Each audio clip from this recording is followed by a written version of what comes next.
guys, this is Priyanka.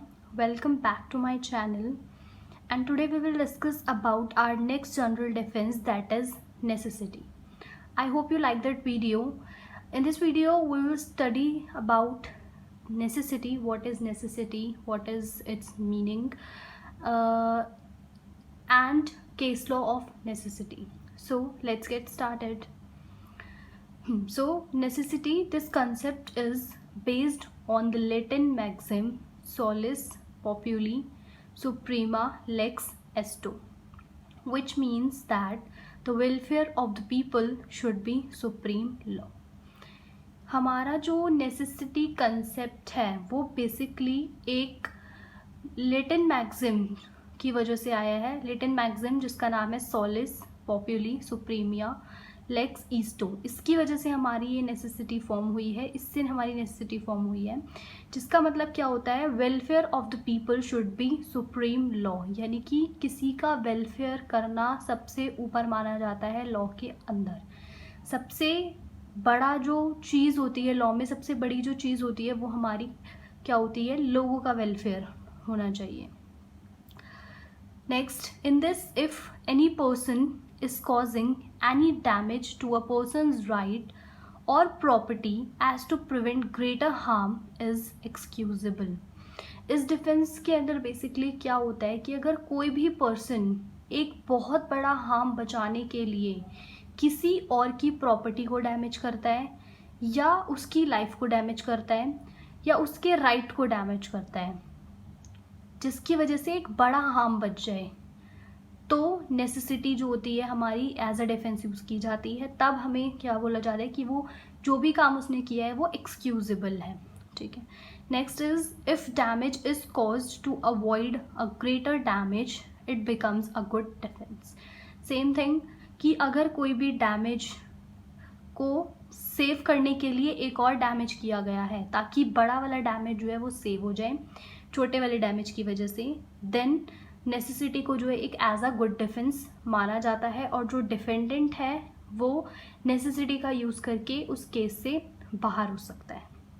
So let us discuss it with the example, that is Rohan entered the land of Amit seeing that the son of Amit, Sham, had touched a live wire and was being electrocuted. For entering the land, Rohan breaks down wooden fencing. Rohan saves Sham, but Amit files a suit against Rohan for trespass to claim damages. So, Rohan will not be held liable for the trespass as he may invoke defense for necessity and he is not obliged to pay any kind of damages. तो इस example में क्या हुआ था कि रोहन अमित की land में जाता है और वो देखता है कि उसका बेटा शाम, उसको करंट लग गया है. तो उसको करंट से उसकी लाइफ को बचाने के लिए रोहन जो है वो उसकी लैंड में ट्रेसपास करता है अमित की लैंड में, एंड अमित का एक वुडन फेंसिंग तोड़ देता है, जिसकी वजह से वो शाम की जान बचा लेता है. फिर अमित ये सारी चीज़ें देखता है और अमित जो है वो रोहन के अगेंस्ट केस फाइल कर देता है कि इसने ट्रेसपास किया है. तो इस केस में रोहन जो है वो लाइबल नहीं होगा, बिकॉज उसने किसी की जान बचाने के लिए ट्रेसपास किया था, यानी कि बड़े डैमेज को बचाने के लिए एक छोटा डैमेज था. सो रोहन जो था वो अगर देखा जाए तो ट्रेसपास का जो उस पर केस हुआ था जो कि अमित ने किया था, उसमें रोहन एज अ डिफेंडेंट था, बट उसने एक ग्रेटर डैमेज को सेव करने के लिए छोटा सा डैमेज किया, जिसकी वजह से इस केस में उसको कोई भी क्लेम या कोई भी डैमेज पे करने के लिए नहीं बोला गया था. So now we discuss it with a case law, that is Cope versus Sharp. तो देखते हैं इस केस में क्या हुआ था. A fire was caused in A's land. C servant tried to extinguish the fire. He took necessary steps to set out the fire and protect people from the fire. So he trespass A's land and A sued C for trespass and he want damages. Here, C was not liable for the trespass because at that time it was necessary to trespass that land for fire accident.